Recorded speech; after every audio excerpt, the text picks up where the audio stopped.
главном зале исторического парка «Россия. Моя история» состоялся первый творческий интенсив благотворительного фонда «Харасхал» – «Театр теней». В течение 3 дней дети создавали персонажей из обычного картона, вместе работая над историей о мире духов. В завершении интенсива ребята представили спектакль. Они рассказали о мальчике, который отправился в путь ради спасения любимой сестры. Спектакль стал завершающим мероприятием интерактивной выставки «Диапозитив». В рамках данного проекта состоялся интересный мастер-класс, где дети, воспитанники фонда «Харасхал», создавали сказку. В течение 3 дней дети сами мастерили своих персонажей, создавали их из картона, обычных подручных материалов. И в конце дали заключительное выступление в форме театра теней. Центральным объектом выставки «Диапозитив» – это наша инсталляция «Коробка с карандашами», 9-метровая коробка с секретами, в которой прячутся мечты и сказки детей. Запланировано, что эти коробки мы передадим в подарок коррекционным школам. В реализации спектакля нам помогали молодые активные деятели, художники и дизайнеры, руководитель инклюзивного фольклорного ансамбля «Тигинет», студенты Арктического государственного института искусства и культуры. Весь материал был предоставлен торговой сетью магазинов «Книжный маркет» и «Конспроф». За полупрозрачным экраном перед зрителем предстали Ичи, брат и сестра. Они живут в лесу, любят пить чай с оладьями и перед сном разглядывать звезды, вспоминая дедушкины сказки. Поздний ужин подошел к концу, и дети отправились спать. Ночью к ним пришел тот самый колдун темных снов, о котором рассказывала сестра, чтобы забрать ее душу. Так начался путь маленького Ичи по земле духов. Все эпизоды постановки сопровождались живым музыкальным оформлением. Зеленые узоры сменяла густая чаща страхов и волнений. Кто это в моих владениях?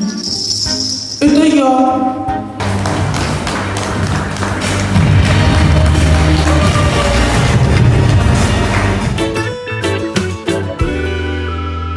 «Цветик-семицветик» – проект по предоставлению многофункциональных услуг по решению социальных проблем детей с инвалидностью и детей с ограниченными возможностями здоровья благотворительного фонда «Харасхал». Проект осуществляется с 2013 года, куда входят следующие подведомства: Главное бюро медико-социальной экспертизы по Республике Саха-Якутия, Центральная республиканская психолого-медико-педагогическая комиссия, медико-техническая комиссия. «Цветик-семицветик» позволяет семьям, воспитывающих детей с инвалидностью и детей с ограниченными возможностями здоровья, сократить сроки получения или подтверждения статуса своих детей, а также наиболее комфортно пройти вышеперечисленные комиссии.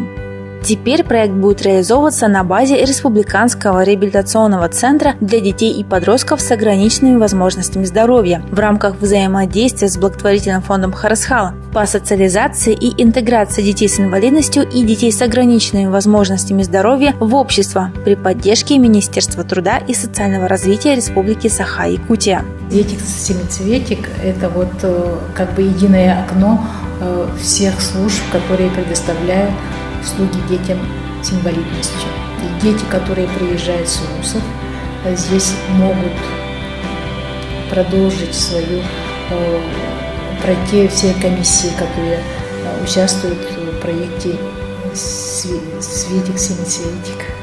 Не так давно 6 детей с нарушением опорно-двигательного аппарата, находящиеся на лечении в реабилитационном центре, смогли быстро и комфортно пройти все необходимые комиссии. Помимо ранее перечисленных ведомств, в комиссии также приняли участие Фонд социального страхования Российской Федерации по Республике Саха-Якутия и специалисты Республиканского реабилитационного центра для детей и подростков с ограниченными возможностями здоровья.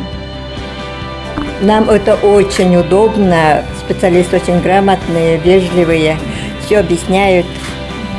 А мы до этого всегда проходили в районе, были все специалисты, но у нас ребенок растет, поэтому нам нужно менять размер обуви, размер памперса.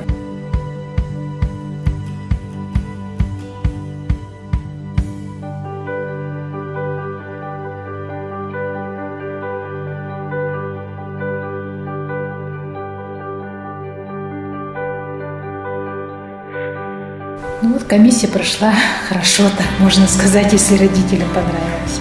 Главное, ценители нашей работы, наших услуг и тем, кем мы работаем, это родители в первую очередь. По плану комиссия «Цветик-семицветик» будет проходить раз в сезон на базе Республиканского реабилитационного центра для детей и подростков с ограниченными возможностями здоровья Якутии. Более подробную информацию о проекте вы можете получить по телефону 8 914 2 705 887.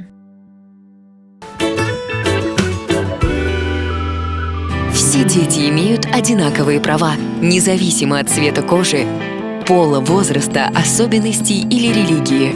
Они имеют право на равный доступ к образованию, на защиту от дискриминации и на полноценную семью. Перед детьми стоят много преград, но если мы будем соблюдать их права и создавать им условия для их реализации, они смогут достичь многого. Каждый ребенок особенный. Все дети равные. Узнайте больше на сайте perspektiva-inva.ru. В рамках социальных проектов, направленных на поддержку здоровья будущих поколений, в 2018 году прошел первый республиканский фестиваль настольных игр Всероссийского общества слепых «Игровая кладовая». Соревнования прошли в виде личного первенства среди детей и молодежи с инвалидностью по зрению в 4 возрастных группах. Младшая с 3 по 5 классы, средняя с 6 по 8 классы, старшая с 7 класса по 12. Молодежь – студенты. Также среди инвалидов по зрению первой группы во всех возрастных группах. Мы в прошлом году получили грант. У нас была возможность закупить настольные игры, очень хорошие, адаптированные для наших незрячих и слабовидящих детей. И вот, наконец, сегодня это мероприятие прошло. Значит, было 33 участника. Я думаю, вообще настольные игры, они очень-очень помогают инвалидам, детям. Игры очень хорошие, очень полезные. Я думаю, у нас прямо какое-то оживление среди детей произошло.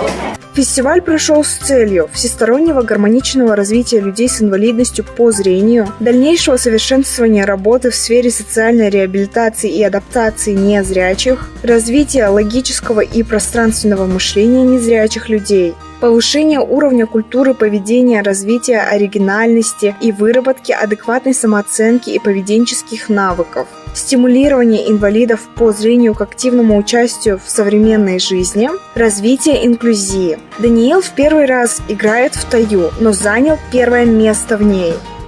Я первый раз на таком мероприятии, и для меня такие эмоции необычные. В первый раз играл в таюк, это где мы среднее звено, да, и, это было очень интересно. Возможно, я себе такое приобрету и буду играть каждый день. Мне очень сильно понравилось. Всю работу по подготовке и проведению фестиваля, в том числе созданию судейской коллегии, осуществил оргкомитет, формируемый из специалистов Всероссийского общества слепых. На фестивале провели такие игры, как «Коридор», «Таю», «Квиксо», «Каллах» и «Катамино». Настольные игры для слабовидящих и незрячих передают большое разнообразие ощущений, также обучают общению и дают почувствовать уверенность в себе. В ходе игры участники фестиваля получили сертификаты, грамоты, призы и море позитивных эмоций. Как осуществляется реализация проекта ПИН?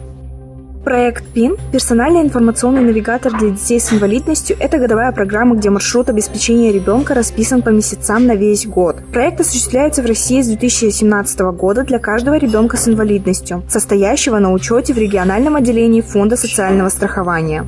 Каждого ребенка-инвалида, который обращается с заявлением на обеспечение техническими средствами реабилитации и протезно-ортопедическими изделиями, мы составляем индивидуально такой социально-персональный информационный навигатор. В период 2017 года я скажу такие цифры, что мы оформили именно таких пинов 283 штуки, за 2018 год около 800 штук и с января 2019 года примерно 70 штук.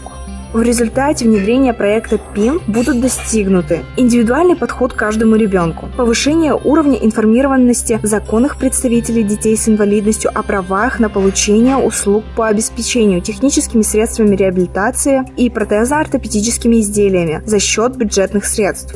Качественное оказание государственной услуги по обеспечению техническими средствами реабилитации протезно-ортопедическими изделиями. ПИН информирует законных представителей детей о сроках доставки технических средств реабилитации и протезно-ортопедических изделий, способах информирования о доставке, контактные данные. При независящих от причин, когда несостоявшийся конкурс и аукцион, то есть когда поставщики не уходят на именно обеспечение ТСР-ПАИ, мы в срочном порядке оповещаем родителей. Цель проекта заключается в системе предварительного уведомления представителей детей с инвалидностью о праве на обеспечение техническими средствами реабилитации и протезно-ортопедическими изделиями за счет бюджетных средств. Более подробную информацию вы можете получить по горячей линии Фонда социального страхования Российской Федерации Республики Саха-Якутия 8 41 12 315 888. Каждый ребенок уникален, и у каждого свой способ восприятия мира. В этом главный принцип инклюзивного образования. Инклюзивное образование – это возможность любого ребенка получать знания по программе с индивидуальным подходом. Это значит, что ваш ребенок получит равное внимание с учетом его особенностей и возможностей. Выбирая школу для своего ребенка, проверьте, есть ли в ней инклюзивный подход. Дети должны учиться вместе.